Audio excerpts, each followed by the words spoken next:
Hello, in this video I'll be playing through episode 5 of Interrogation You'll Be Deceived, illustrating how you can get a confession and win the episode, hopefully without having to resort to any enhanced interrogation techniques. This video is intended to help you if you're stuck, but I strongly suggest you stop the video once you feel you have what you need to finish the conversational puzzle on your own, so that you don't ruin the experience of the game. There are many different ways to finish an episode, and I will only be showing you one of them, so try to get back to the game and discover your own path. Let's start with the case before us. In episode 5, we have to deal with something different. We have to deal with a hostage situation. We have Cassandra Higgs and Lucas Romano, two suspects that are linked to the string of explosions that the Liberation Front has caused throughout the city. When the officers approached these suspects, they jumped into a car, and after a car chase, they took some hostages in a vet clinic. So let's see who they are.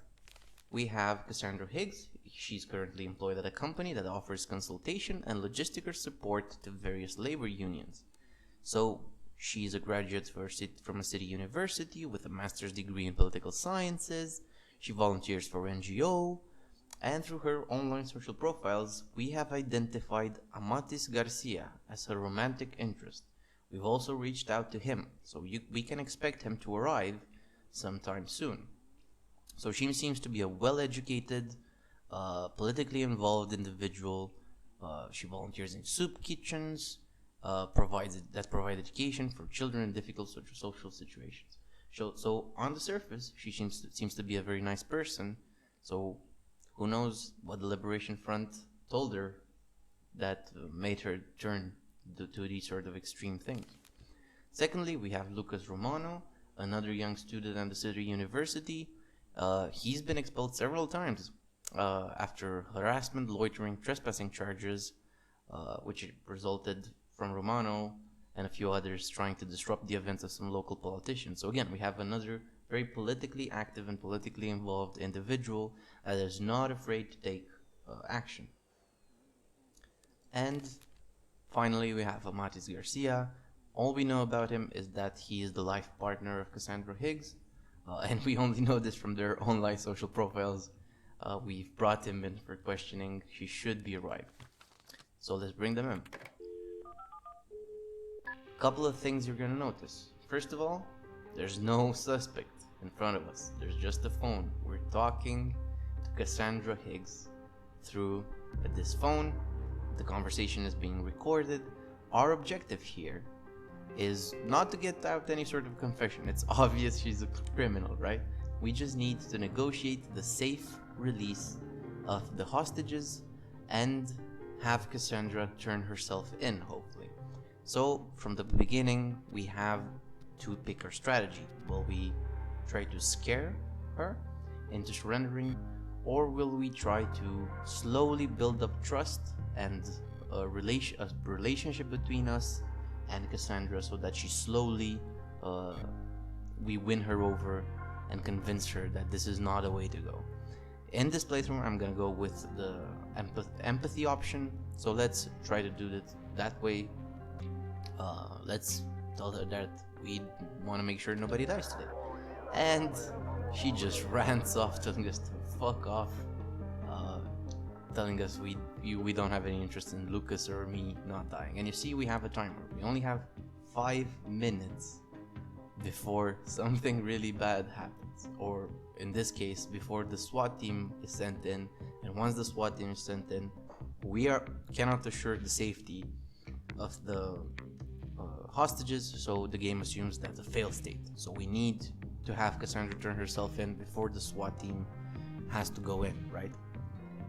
So let's keep with our empathy approach. We need to make sure that she doesn't believe we're the enemy here. She needs to believe we're on her side. So we just want to make sure that everybody's safe, right? Cool. So this is what we're looking at. We need to raise the empathy. Keep in mind, at a certain point, Amatis will also be coming.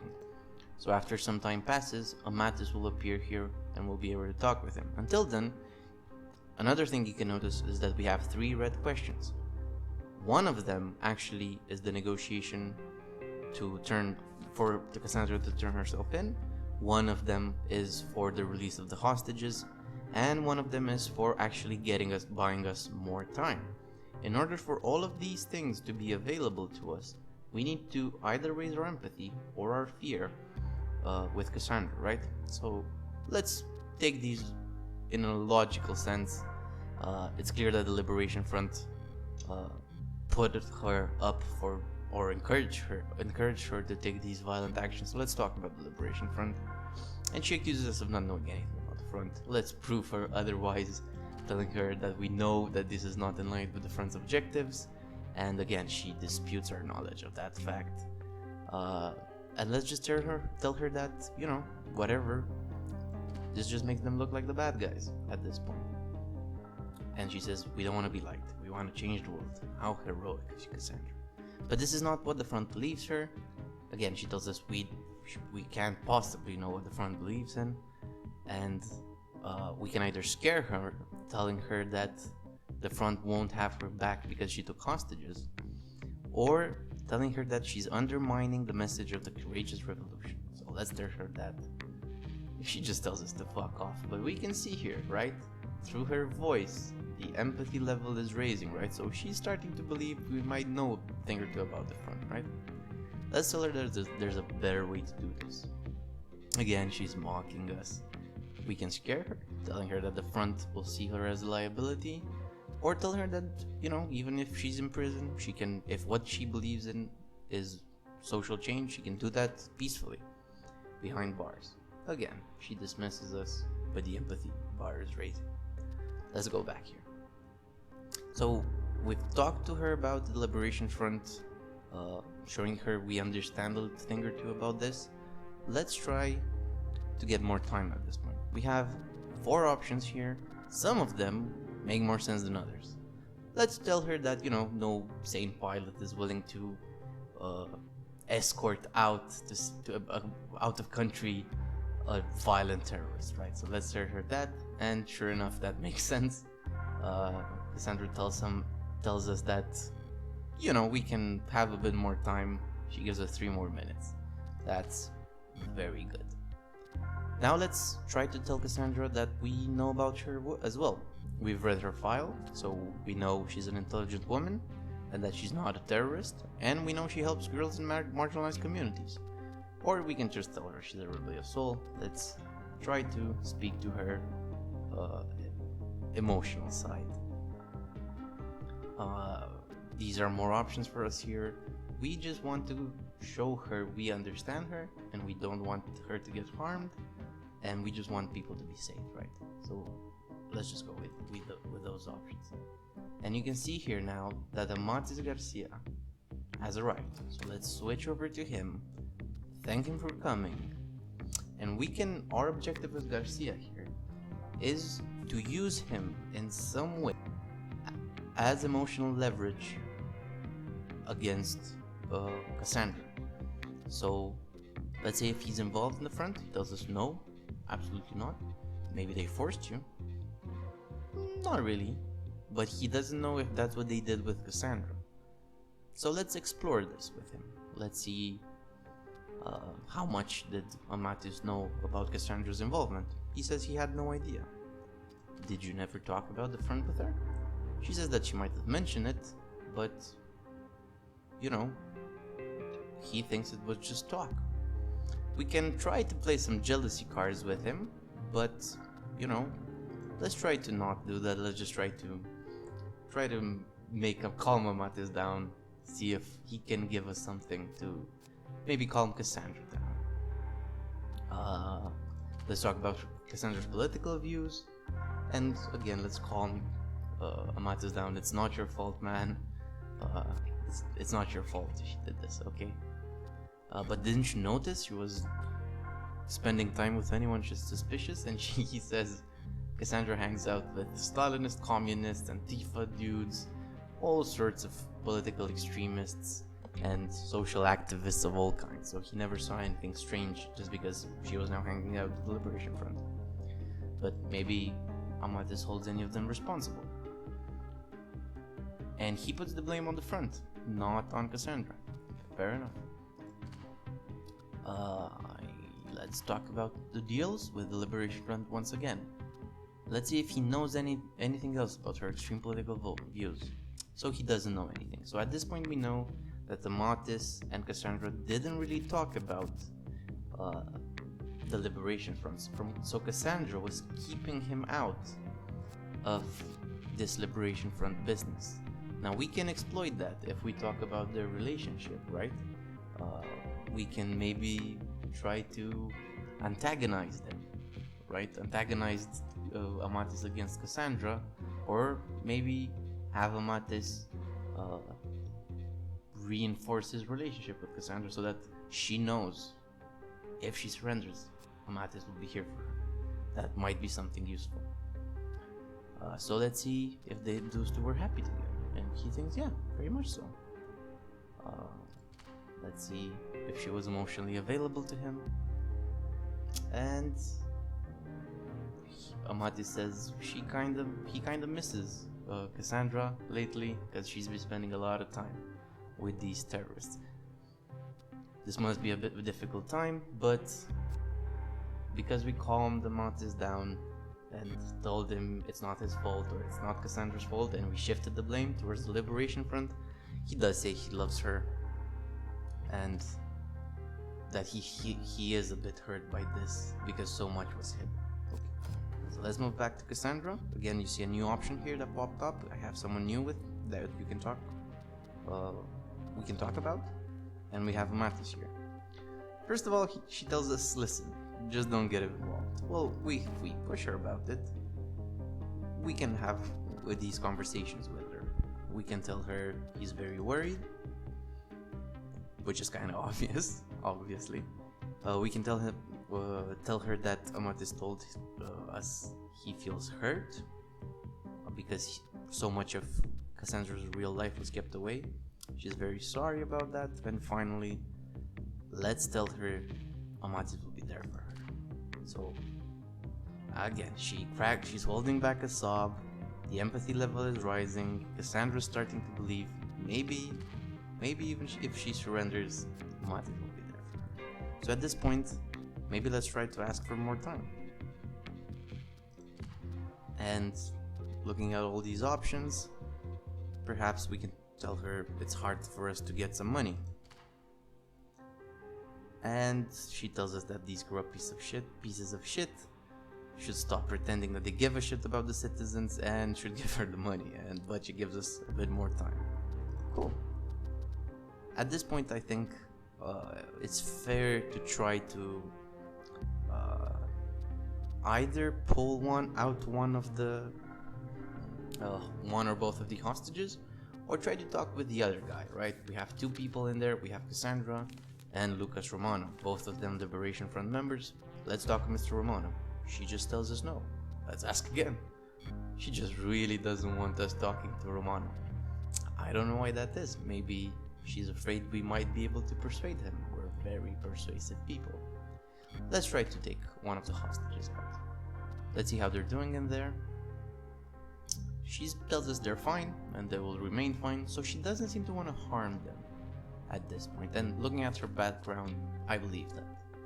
Okay, we could ask for both hostages or just one. Let's go for the more moderate option and just ask for one. That way she still has some sort of backup. She knows we won't gun her down as long as, or she assumes we won't gun her down as long as she still has a hostage, so she's willing to give us one. So now one of the hostages is on the way. She's being brought in here. But until then, we have a bit more time to try to talk with Cassandra. Let's see if she needs anything in there. We can ask for food, blankets, anything to be transmitted to your families, or any choice of words added to your obituaries. Obviously, this is just if we want to make them afraid.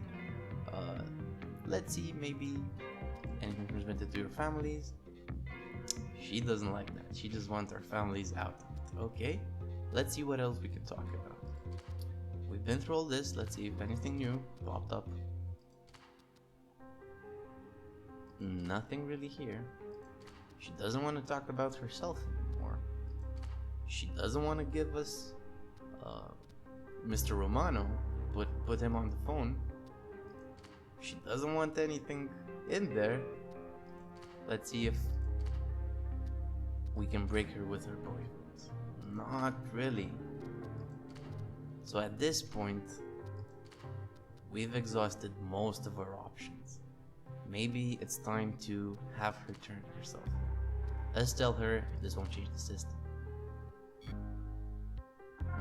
She's not very convinced about that. Okay, maybe she wants to turn Mr. Romano out.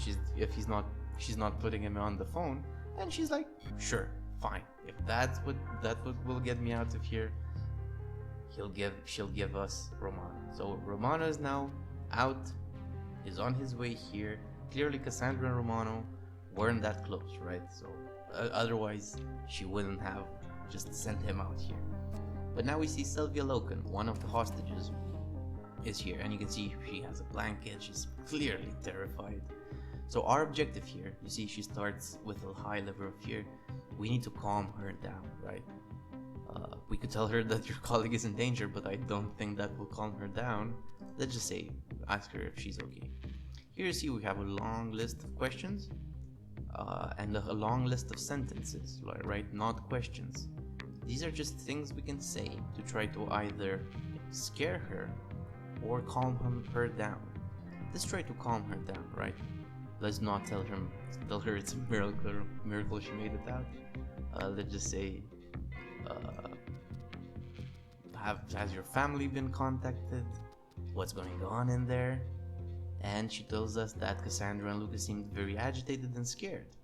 The women seemed to be in charge. They weren't mean, just sort of nervous. Okay, so that confirms everything we know about them so far. They don't seem to be reckless criminals or cold-blooded criminals. They're just misguided political activists, you could say that, I guess. Anything we can help with.